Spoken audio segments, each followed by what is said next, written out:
नमस्कार। हार्दिक भाव स्वागत जनाऊँ आम ओडिया भाषा साहित्य को। आज आम आलोचना करवा +3 4th सेमेस्टर ओडिया ऑनर्स है। +3 4th सेमेस्टर ओडिया ऑनर्स जो आम आलोचना करते कोर 8 यूनिट 4 थिला ग्रामपथ आउ कर्ण कविता ये दुईटा आम सारी देते। आउ जो बाकी रहा गोटे यूनिट जो ब्रह्मोत्ती महांती मृत्यु संपर्क जो कविताटा आज आम आलोचना करवा। आउ जो मैंने भी आमर पूर्व क्लास देखी ना जाकि प्ले लिस्ट रे अच्छी जाकि देखु।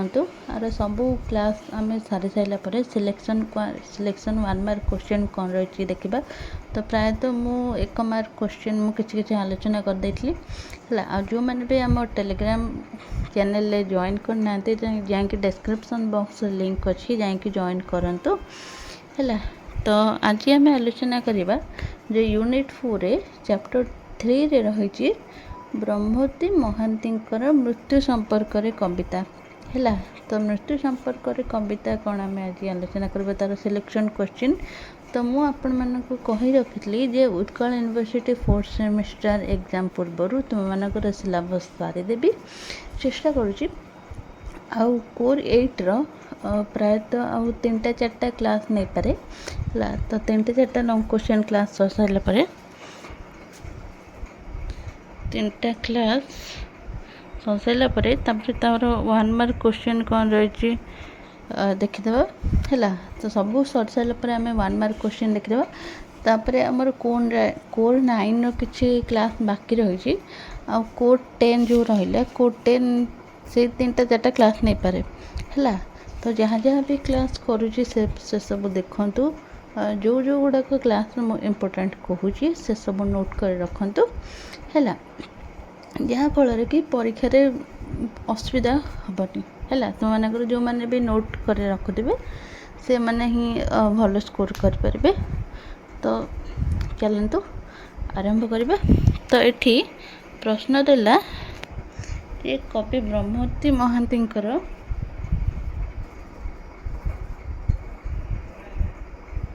तो कवि ये टिके पे तो ये कवि ब्रह्मोत्ती महांती मृत्यु संपर्क कवितार विषय वस्तु विश्लेषण कर। तो मुझे तुम मानक कही रखी जे कौन सी लॉन्ग क्वेश्चन लिखतु 2 मार्क क्वेश्चन लिखतु। प्रथमे तार कवि परिचय विषय लिखे तापर आरंभ करेंगे आपण मानकर लॉन्ग क्वेश्चन है। तो ये प्रथमे आम कवि परिचय विषय लिखा। तो ये कवि होती ब्रह्मोत्ती महांती। तो तांकर आधुनिक काव्यधारा जड़े सफल कवि भाव में प्रतिभा सुप्रतिष्ठा तांकर सार्वजनीन प्रतिभा क्षेत्र में तांकर कविता जो थिला तांकर केते गुड़े कविता रही जेपरिक तांकर अवतरण दृष्टिर द्युति स्तबक स्तोतास्वती सेतुबंध दंभित प्रदक्षिण निरीक्षण एगुड़ा सब कविता रही टे मन रखिपारे। 1 मार्क क्वेश्चन कि 2 मार्क क्वेश्चन भी आसीपे। तो तांकर ये कविता नारी चेतना दरदी मनोभाव आध्यात्मिक भाव चेतनार अनुभाव को सार्थक भाव रूपायन करिबारे तांकर सिद्धहस्तता प्रतिपादित होइछि। तांकर भाषा श्रृंखला और भावराजी उपन्यास करिबारे से जड़े धूरणी शिल्पी। यही नारी कवि ब्रह्मोत्ती महांती जो नारी कवि अवचेतना मनरे जड़े सार्थक रूपकार तांकर काव्य प्रतिभार उत्तरसीण पर्यायर से ऊर्ध्वतर चेतना आड़ को आकर्षित होइचंती। तेणु तांकर जो कवितार भगवत शक्ति प्रति ऐकांतिक अनुरागर स्वर उत्कीर्ण तांको जीवनर सकल प्राप्ति और अप्राप्ति को स्वीकार करले है आध्यात्मिक भाव जगत रे अवतरण को शिष्य बोली मन विचार करिसेंती। तेणु कवि एठारे भाववादी भावर पाठकीय श्रद्धा लाभ करिसेंती यार कौनसी प्रकार संदेह नहीं। तर ये उक्त जो कविता मृत्यु संपर्क कविताटी କବିୟତ୍ରୀ ହେଉଛନ୍ତି ବ୍ରହ୍ମତୀ ମହାନ୍ତି। ଏହା ଏକ ବହୁ ଆଦୃତ କବିତା। ଏହି କବିତାରେ କବିୟତ୍ରୀ ମଣିଷର ମୃତ୍ୟୁବୋଧ ଜନିତ ଆଶଙ୍କା ତଥା ସେହି ଆଶଙ୍କାରୁ ଉଦ୍ଧାର ପାଇବା ନିମନ୍ତେ ଆପଣାର ବାର୍ତ୍ତା ପ୍ରଦାନ କରିଛନ୍ତି। ମଣିଷ ଏହି ସଂସାରକୁ ଆସିବା ମାତ୍ରକେ ମୃତ୍ୟୁର ଗହ୍ୱର ମଣିଷ ମଧ୍ୟକୁ ଚାଲିଯିବା ଏକାନ୍ତ ସତ୍ୟ। ଜାତସ୍ୟ ହେ ଧ୍ରୁବ ମୃତ୍ୟୁ। ମଣିଷ ଜନ୍ମ ହେଲେ କୌଣସି ନା କୌଣସି ମୁହୂର୍ତ୍ତରେ ମଣିଷର ଜୀବନ ନିଶ୍ଚିତ ଭାବେ କାଳ ଦ୍ୱାରା କବଳିତ ହେବ।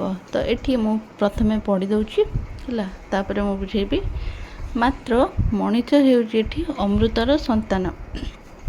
ଈଶ୍ୱରଙ୍କ ନିର୍ଦ୍ଦେଶ ଅନୁସାରେ ଏହି ସଂସାରକୁ ଆଗମନ କରିଥାଏ। ତ ଏହି ସଂସାର ରୂପକ ରଙ୍ଗମଞ୍ଚରେ ସେ ଆପଣାର ଅଭିନୟ ପରିସମାପ୍ତ କରି ଚାଲିଥାଏ। ଯେଉଁ ମଣିଷ ସଂସାରରେ ସେହି ରହସ୍ୟକୁ ଜାଣିଥାନ୍ତି ତାଙ୍କ ଚେତନାକୁ ମୃତ୍ୟୁ କେବେ ହେଲେ ଭୟଗ୍ରସ୍ତ କରିନଥାଏ। ସେ ସଂସାରରେ ଆପଣାର ଲୀଳା ଓ ପରିସମାପ୍ତି ପୂର୍ବକ ଚାଲି ଆସନ୍ତି ଅପର ପାରକୁ। ତ ଏଠି କବି କ'ଣ କହୁଛନ୍ତି, ତ ଏଠି ଏଇ ଯେଉଁ ମୃତ୍ୟୁ କବିତା ରହିଲା, ତ ମଣିଷ ସେ କହିଛନ୍ତି, କବିୟତ୍ରୀ କହୁଛନ୍ତି, ବ୍ରହ୍ମତ୍ରୀ ମହାନ୍ତି ଏଠି କହୁଛନ୍ତି ଯେ ମଣିଷ ମୃତ୍ୟୁବୋଧ ଜନିତ ଆଶଙ୍କା ଆଉ ସେହି ଆଶଙ୍କାର ଉଦ୍ଧାର ପାଇବା ପାଇଁ ମଣିଷ ଏଠି ଆପଣାର ବାର୍ତ୍ତା ପ୍ରଦାନ କରନ୍ତି। ତ ମଣିଷ ଏହି ସଂସାରକୁ ଆସିବା ପରେ ମୃତ୍ୟୁର ଗହ୍ୱର ମଧ୍ୟକୁ ଚାଲିଯାଏ, ଏଇଟା ହେଉଛି ତାଙ୍କର ସତ୍ୟ। ତେବେ ଏଠି ମଣିଷ ଜନ୍ମ ହେଲେ କୌଣସି ନା କୌଣସି ମୁହୂର୍ତ୍ତରେ ମଣିଷ ଜୀବନର ନିଶ୍ଚିତ ଭାବେ ଏଠି ଯେପରିକି କାଳ ଆସି ପହଞ୍ଚି ଯାଇଥାଏ। ମାତ୍ର ଏଠି ମଣିଷ ସେ କବି କହୁଛନ୍ତି ଯେ ଏଠି ଯେତେବେଳେ ମଣିଷଙ୍କ ଜୀବନରେ କାଳ ଆସି ପହଞ୍ଚିଯାଏ ସେତେବେଳେ ମଣିଷ କୌଣସି ନା କୌଣସି ମୁହୂର୍ତ୍ତରେ ମୃତ୍ୟୁର ଗହ୍ୱରକୁ ପହଞ୍ଚି ଯାଇଥାଏ। ତ ମାତ୍ର ଏଠି ମଣିଷ ହେଉଛନ୍ତି, ଏ କବିତାରେ ମଣିଷକୁ ଅମୃତର ସନ୍ତାନ ଭାବେ ପର୍ଯ୍ୟାଲୋଚନା କରାଯାଇଛି। ତ ଏଠି କହୁଛନ୍ତି ଯେ ଏହି ସଂସାରକୁ ଆଗମନ କରିଥାଏ ଈଶ୍ୱରଙ୍କର ନିର୍ଦ୍ଦେଶ ଅନୁସାରେ। ତ ମଣିଷ ଯେଉଁ ସବୁ କାର୍ଯ୍ୟ କରିଥାଏ ସେ ହୁଏତ ନିଜ ଇଚ୍ଛାବଶତଃ କାମ କରିଥାଏ, ତ ସେଇଆ ହୁଏ ଯାହା ଈଶ୍ୱର ଚାହିଁଥାନ୍ତି। ତ ଏଠି ଈଶ୍ୱରଙ୍କ ନିର୍ଦ୍ଦେଶ ଅନୁସାରେ ଏହି ସଂସାରକୁ ଆଗମନ କରିଥାଏ। ତ ଏହି ସଂସାର ରୂପକ ରଙ୍ଗମଞ୍ଚରେ ଏଠି ମଣିଷ ଅଭିନୟ ପରିସମାପ୍ତି କରିଥାଏ ହେଲା। ତ ଏଠି ଯେଉଁ ମଣିଷ ସଂସାରର ସେହି ରହସ୍ୟକୁ ଜାଣିଥାନ୍ତି ତାଙ୍କ ଚେତନାକୁ ମୃତ୍ୟୁ କେବେ ହେଲେ ଭୟଗ୍ରସ୍ତ କରିନଥାଏ। ସେ ସଂସାରରେ ଆପଣାର ଲୀଳା ପରିସମାପ୍ତ ପୂର୍ବକ ଚାଲିଯାଆନ୍ତି ଅପରପାରିକୁ।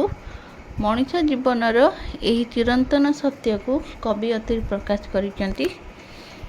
ତ ଏଠି କବି କହୁଛନ୍ତି ସେ କଥାକୁ ବିସ୍ମରି ଯାଇଛି ବୋଲି ସେ ସର୍ବଦା ଭୟଭୀତ ହୋଇ ସଂସାରରେ ବାସ କରିଅଛନ୍ତି। ତ ଏଠି କବି କହୁଛନ୍ତି ଯେ ମୃତ୍ୟୁ ବିଷୟରେ ଚିନ୍ତା କରିବା ସମୟରେ କବିୟତ୍ରୀ ସ୍ମରଣ କରିଛନ୍ତି ଯେ ତାଙ୍କ ନାରୀ ବନ୍ଧୁ ନିରୁପମାକୁ। ତ ଏଇ କବିତାରେ ମୃତ୍ୟୁ ସମ୍ପର୍କରେ ନିରୁପମା ତାଙ୍କର ନାରୀ ବନ୍ଧୁ ନିରୁପମାକୁ କୌଣସି ଦୁରୋଗ୍ୟର ବ୍ୟାଧିରେ ସେ ପୀଡ଼ିତ ଥିଲେ। ଏଠି ନିରୁପମା କୌଣସି ରୋଗରେ ପୀଡ଼ିତ ଥିଲେ, କୌଣସି ବ୍ୟାଧି ଥିଲା, ତାଙ୍କର ଆତ୍ମୀୟ ସ୍ୱଜନ ତାଙ୍କର କେହି ନଥିଲେ, ଲୁକ୍କାୟିତ ରଖିଥିଲେ ତାଙ୍କ ନିକଟରେ। କିନ୍ତୁ ସେ ଜାଣିଥିଲେ ଖୁବ୍ ଶୀଘ୍ର ମୃତ୍ୟୁ ଆସି ତାଙ୍କୁ କୋଳାଗ୍ରତ କରିବ। ତେଣୁ ଯେତେବେଳେ ସେ ଆପଣାର ବନ୍ଧୁମାନଙ୍କୁ ସାକ୍ଷାତ କରୁଥିଲେ ସେତେବେଳେ ସର୍ବଦା ଅଶ୍ରୁଳ ନୟନରେ ମୃତ୍ୟୁର କଥା ହିଁ କହୁଥିଲେ। ହୁଏତ ସେ ମୃତ୍ୟୁ ବିଷୟରେ ହିଁ ଭାଷଣ ଦେଇ ଜୀବନର ମାଧୁର୍ଯ୍ୟମାନଙ୍କୁ ନଷ୍ଟ କରି ଦେଉଥିଲେ। ତ ଏଠି କବି କହୁଛନ୍ତି ଯେ ତାଙ୍କର ଏଇ ମୃତ୍ୟୁ ସମ୍ପର୍କରେ କବିତାରେ ନାରୀ ବନ୍ଧୁ ନିରୁପମାର ଚିତ୍ର ଅଙ୍କନ କରିଛନ୍ତି। ଯେପରିକି ତାଙ୍କର ନିରୁପମାକୁ କୌଣସି ଏକ ରୋଗର ବ୍ୟାଧି ପୀଡ଼ିତ ଥିଲା, ତାଙ୍କର ଆତ୍ମୀୟ ସ୍ୱଜନ ବୋଲି କେହି ନଥିଲେ, ସେ ରଖିଥିଲେ ତାଙ୍କର ଲୁକ୍କାୟିତ ତାଙ୍କ ନିକଟରେ। କିନ୍ତୁ ସେ ଜାଣିଥିଲେ, ନିରୁପମା ଏଠି ଜାଣିଥିଲେ ଯେ ତାଙ୍କ ଅକାଳରେ ଖୁବ୍ ଶୀଘ୍ର ମୃତ୍ୟୁ ଆସି ତାଙ୍କୁ କୋଳାଗ୍ରତ କରିବ। ତେଣୁ ସେ ଯେତେବେଳେ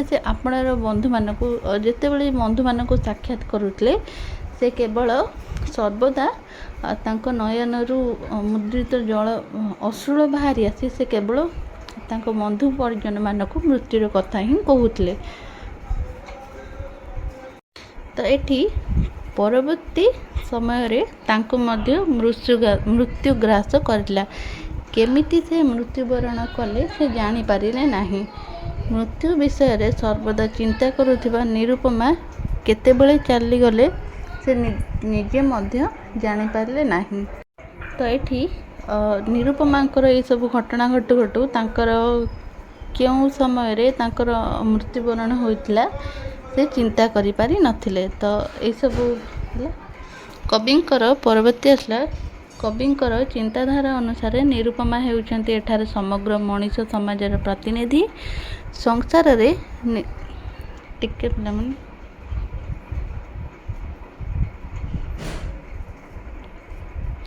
ସଂସାରରେ ନିରୁପମା ଭଳି ଅନେକ ବ୍ୟକ୍ତି ଅଛନ୍ତି ଯେଉଁମାନେ କି ମୃତ୍ୟୁ ସମ୍ପର୍କରେ ଚିନ୍ତା କରିବାର ସାମାନ୍ୟ ବାହାନାରେ ବି ଭୟଭୀତ।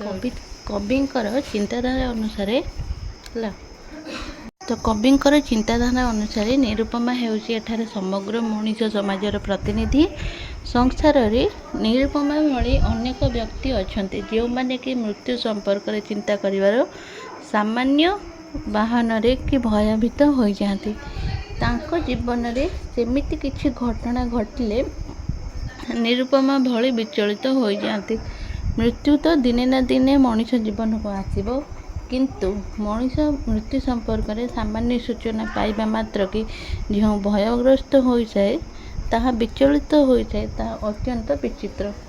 ଆପଣାର ଅସ୍ତିତ୍ୱକୁ ଜାଣିପାରେ ନାହିଁ ବୋଲି ମଣିଷ ଭିତରେ ନିରୁପମା ଭଳି ସେହି ବିଚଳିତ ସୃଷ୍ଟି ହୋଇଥାଏ। କବି ଏଠି ନିରୁପମା ସେହି ବିଚଳିତ ଭାବକୁ କବିତାରେ ବର୍ଣ୍ଣନା କରିଛନ୍ତି କି ସେଠି କବି ଏଥିରେ କହୁଛନ୍ତି ଯେ ଯେଉଁ ମଣିଷ ସର୍ବଦା ଆତଙ୍କିତ ହୋଇ ସର୍ବଦା ମୃତ୍ୟୁର କଥା କହୁଥାଏ, ଯେ ମୃତ୍ୟୁର ଭୟ ସଞ୍ଚାରିତ କରୁଥାଏ, ସମଗ୍ର ପୃଥିବୀରେ ସେହି ମଣିଷ କିଭଳି ଆତର୍କିତ ଭାବେ ଚାଲିଯାଏ ସଂସାରରୁ, ଯେ ସେ ଆଦୌ ଜାଣିପାରେ ନାହିଁ ଯେ ଏହା ମଣିଷ ଜୀବନର କମ୍ ବିରୋଧାଭାସ ନୁହେଁ। ମଣିଷ ଯଦି ଜାଣିପାରୁଥାନ୍ତା ଏହା ମୃତ୍ୟୁ ବୋଲି, ତ ମୃତ୍ୟୁ ସମୟରେ ଏଭଳି ଯନ୍ତ୍ରଣା ହୁଏ ବୋଲି ସେଥିରେ ହୁଏତ ଭୟର କିଛି କାରଣ ଥାଇପାରେ। ମାତ୍ର ଯେଉଁ ମୃତ୍ୟୁ କୌଣସି ସମ୍ବାଦ ଦେଇ ଆସେ ନାହିଁ ଏବଂ କ୍ଷଣିକ ମଧ୍ୟରେ ମଣିଷକୁ ଚାଟି ନେଇଯାଏ, ସଂସାର ମଧ୍ୟକୁ ସେହି ମୃତ୍ୟୁ କରିବାରେ ହିଁ କ'ଣ ବା କାରଣ ଅଛି। ହେଲା, ତ ଆଜି ପାଇଁ ଥିଲା ଏତିକି। ପରବର୍ତ୍ତୀ କ୍ଲାସ୍ରେ ପୁଣି ଦେଖା ହେବ। ରହିଲି, ନମସ୍କାର।